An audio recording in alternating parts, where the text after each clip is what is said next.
Yes, sir. What's going on, folks? It is KspadeTheProspect, man. I'm back with a brand new episode of my Face of the Phins Dolphins Rebuild. Hold up.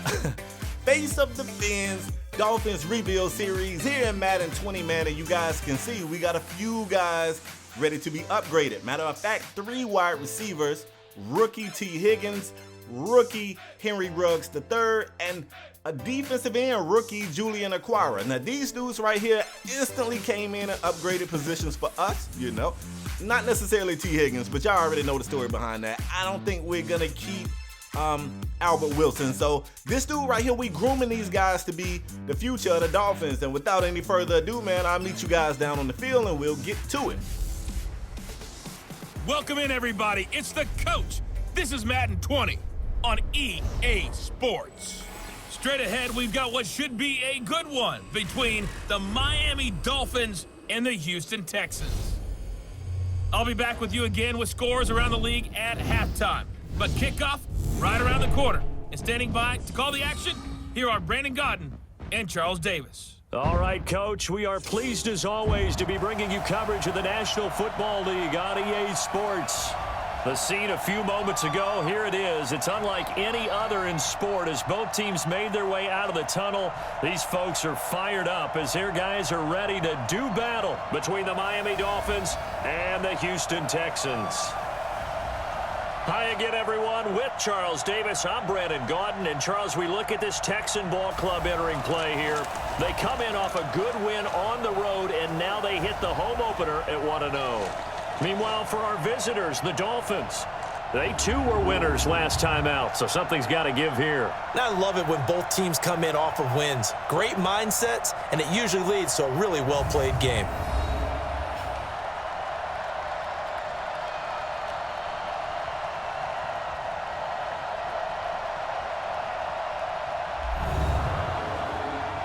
Well, I'll be Kenny Stills, man. Kenny Stills, I keep forgetting this guy definitely is a member of this Houston Texans team, but he was one of my favorite receivers before the Dolphins got rid of him, so it ain't necessarily hate, but you know, if you ain't rocking the right colors for right now, it's hate. Let's get into it, man. First drive of the game, the young QB in his second season drops back. I'm not sure what he was looking for. It looked like he had a couple of receivers open. The pressure gets to him. He gets sacked for a 5-yard loss. Comes back on 2nd and long. Hooks up with the smaller receiver, Jakeem Grant. He makes it a very manageable 3rd and 5. They go back across the middle, passing again. This time the tight end, Mike Gesicki, who's kind of emerged as Spade's favorite target. I feel like that's safe to say. And they pick up the first down. The drive continues. 1st and 10 with a man in motion. They're going to turn around and hand it off to Kenyon Drake. Drake's going to pick up the 10 easy. Matter of fact, 11. That drive continues. Later in the drive, the QB decided to make the defense pay with his legs. Now, I've told you guys before, I'm going to keep saying it. When I tell you it's dual threat quarterbacks out there, there's some guys who can extend the play. And then it's guys like this dude here. Like this dude, when he take off running, you're like, man, if you room for the other team, if you room for the Dolphins, you like to see this. 1st and goal from the 3, they go no huddle. Spade drops back, getting forced out of the pocket, takes a big time hit, but delivers a strike into the end zone. Albert Wilson, Dolphins on the board. Let's go.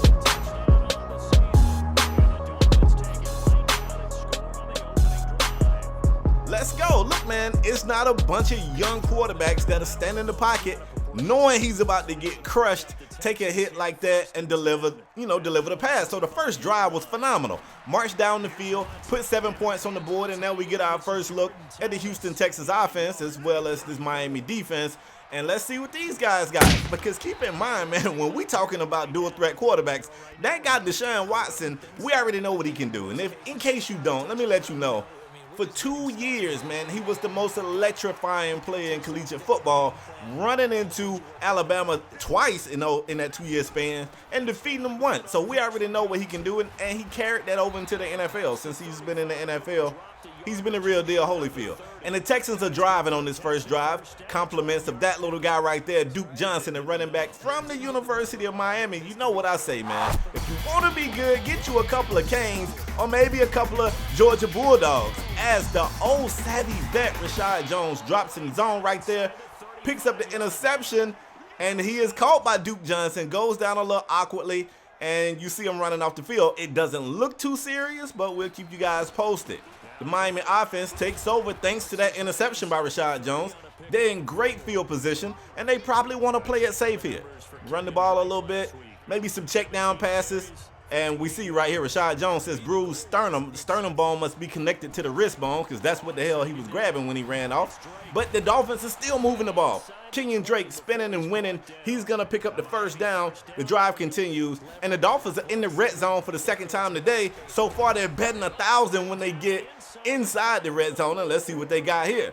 It's going to be first and goal from about the 3 or 4 yard line. Spade drops back. He has time. He finds the receiver across the middle. Touchdown, Miami.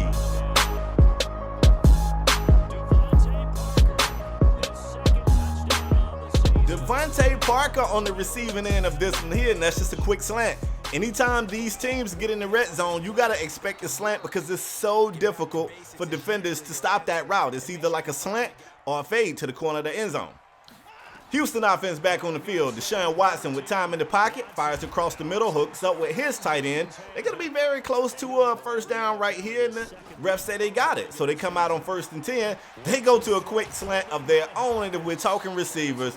We got to talk about this dude here, man. There's no ifs, ands, or buts about it. DeAndre Hopkins is one of the best, and I find it a little bit, I don't know, I'm just a weirdo. So the fact that Deshaun is from Clemson, and then you also got D-Hop from Clemson, they didn't play there at the same time, but I think that's kind of dope. I'm just a weird guy like that.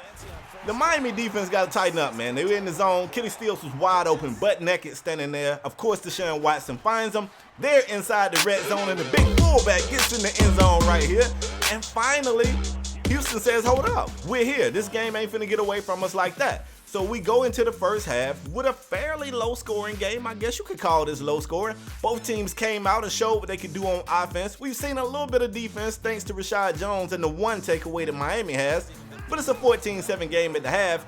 We come out in the third quarter. Deshaun Watson with time in the pocket, taking a strike to the corner. And beautiful defense by Minkah Fitzpatrick on one of the best receivers in the league to prevent that catch.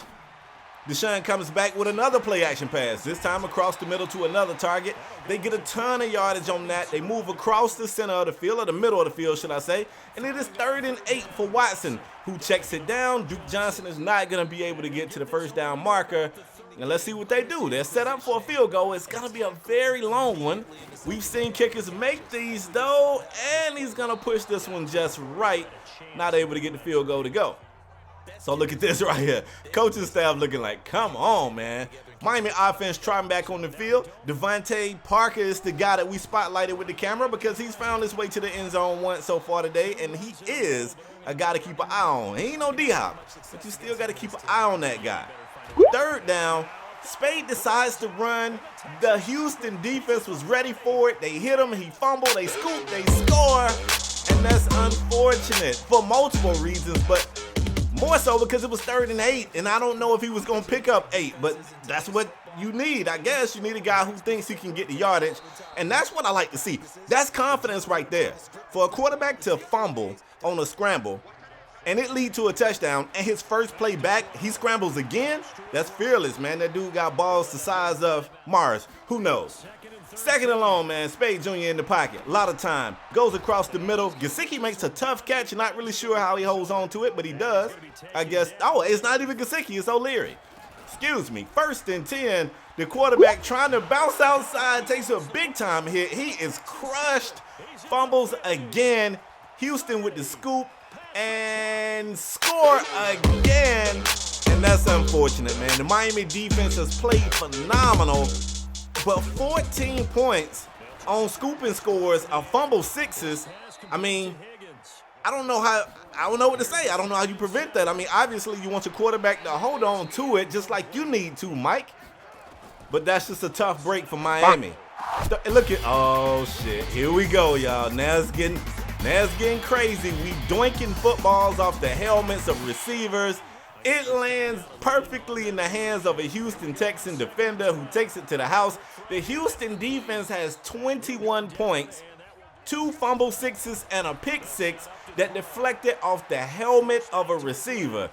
Man, sometimes when it rains, it pours. And for the way the Miami offense started this game, shit is just gone bad. Like, it's gone really bad.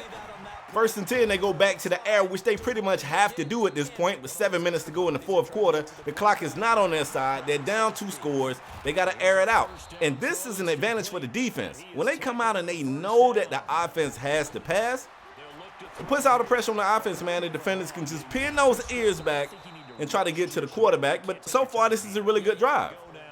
On 2nd and goal, Spade drops back, checks it down to King Drake, who gets in the end zone. Touchdown, Miami. They're still gonna need a miracle from this defense, but right now, they've shown life. This is the first sign of life from the Miami offense since the first half. Houston electing the pass, throws a dangerous pass across the middle. Thomas with an amazing catch. With the lead late in the game, I was totally expecting the Texans to come out and run the ball, and I guess they just wanted to catch Miami off guard. Miami forces the fumble, but Deshaun Watson was there to save the day. Oh my goodness, that would have been an amazing turn of events. On 3rd down, they hand it back to Duke Johnson, who somehow or another gets away from a defender, picks up the first. Oh, that's like 3 times. This whole drive has been crazy. The pass was risky. The fumble they got back, I'm not really sure what's going on, man. Duke Johnson does an amazing job of staying in bounds right here. And here we go with a minute on the clock, man. These guys come out in the victory formation, and we draw the curtains at that, man. Matter of fact, man, them dirty bastards kicked the unnecessary field goal, too. So when the Dolphins see the Texans on the schedule again, you know what's up. But for this one, man, Houston had enough. It was an ugly game, but I really feel like they got outplayed. It just was the turnovers, man. But anyway, that's all I got for today's video, man. Hope you guys enjoyed it. I'm out till next time, y'all.